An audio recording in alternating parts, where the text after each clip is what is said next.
Assalamualaikum warahmatullahi wabarakatuh. Selamat pagi anak-anakku. Hari ini kita melanjutkan materi yang kemarin, yaitu mengenai proses pengangkutan pada tumbuhan. Di dalam tubuh tumbuhan terjadi pengangkutan, yaitu air dan juga garam mineral. Adapun prosesnya bagaimana? Bahwa pengambilan zat-zat oleh tumbuhan dari lingkungan tumbuhan itu sendiri, yang pertama oksigen dan karbon dioksida dari udara diambil oleh tumbuhan tingkat tinggi melalui daun. Jadi tumbuhan pun juga perlu oksigen dan juga perlu karbon. Pada malam hari tumbuhan butuh oksigen, pada siang hari butuh karbon. Nah, pengambilannya lewat apa? Lewat daun. Kemudian untuk yang air dan garam mineral diserap tumbuhan dari dalam tanah melalui rambut akar. Makanya kenapa kalau kita menyiram cukup tanahnya saja, tidak apa-apa. Nanti dari akarnya itu akan menyerap. Menyerap, kemudian akan diteruskan ke seluruh tubuh tumbuhan. Kemudian proses pengambilan oksigen dan karbon dari udara serta air dari garam mineral dari dalam tanah oleh tumbuhan berlangsung. Ada yang secara difusi, osmosis, dan transport aktif. Nah, ini pada PR kemarin kan sudah bahwa difusi itu adalah apa? Proses pengangkutan zat-zat dari yang konsentrasinya tinggi ke konsentrasi yang lebih rendah. Kalau osmosis sebaliknya, kalau transport aktif yang membutuhkan energi. Ini sudah kalian kerjakan, yang mengerjakan.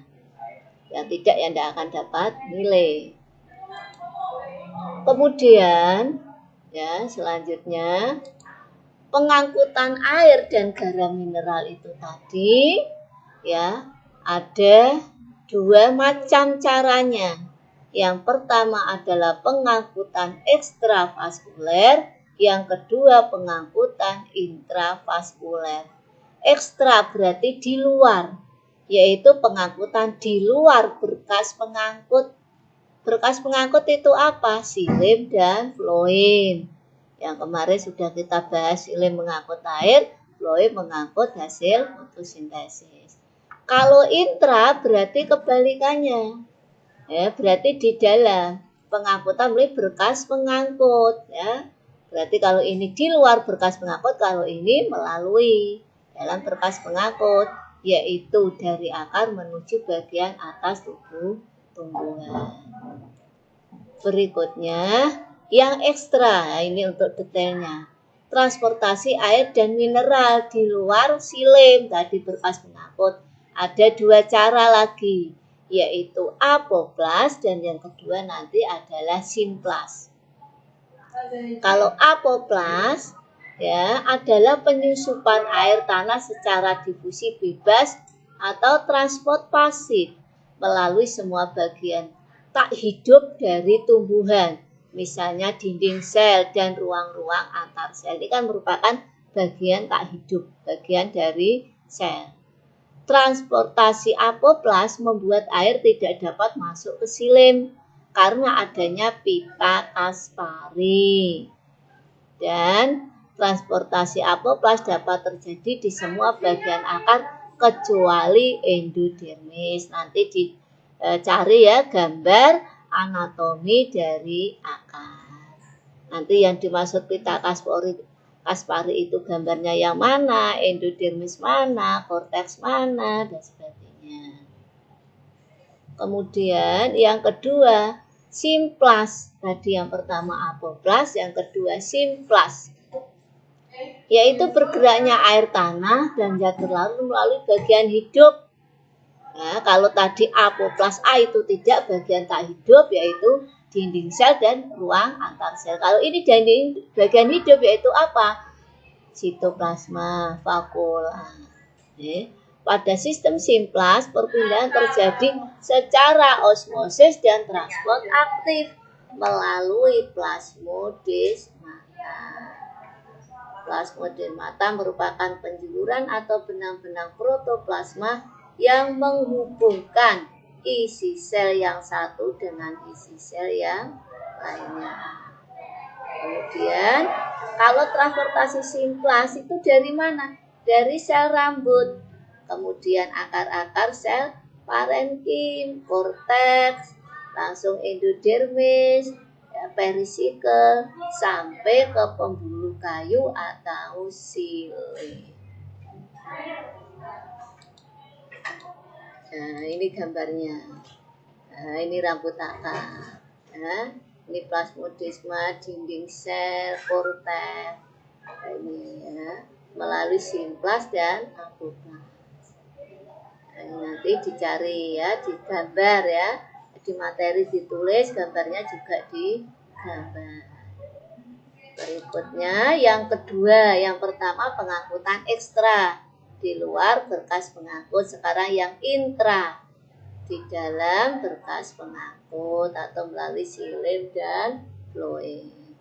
Pengangkutan intravaskular berlangsung dari akar menuju bagian atas tumbuhan melalui berkas pembuluh yaitu silim.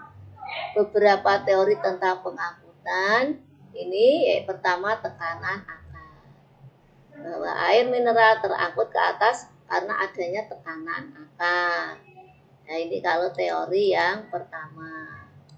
Kemudian teori yang kedua, teori vital. Perjalanan air dari akar menuju daun terlaksana karena adanya sel hidup. Ya, kalau tadi karena tekanan, adanya tekanan, kalau vital karena adanya sel hidup. Dan teori yang ketiga, teori Dixon-Joly.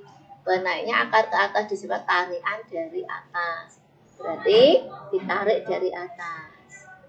Nah, ini tadi ringkasannya, ini dari rambut akar menuju epidermis, korteks, endodermis, silim akar, silim batang, silim daun, akhirnya parenkim, mesofil, daun atau daging daun.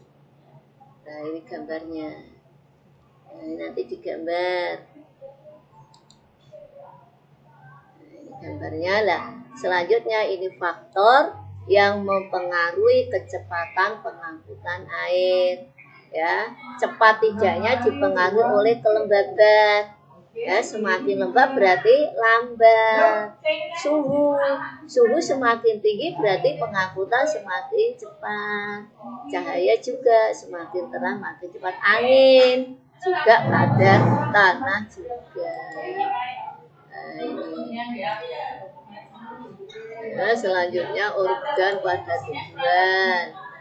Nah, ini nanti organ pada tumbuhan ada akar, ada batang, ada daun, dan nanti dipelajari ya, pelajari.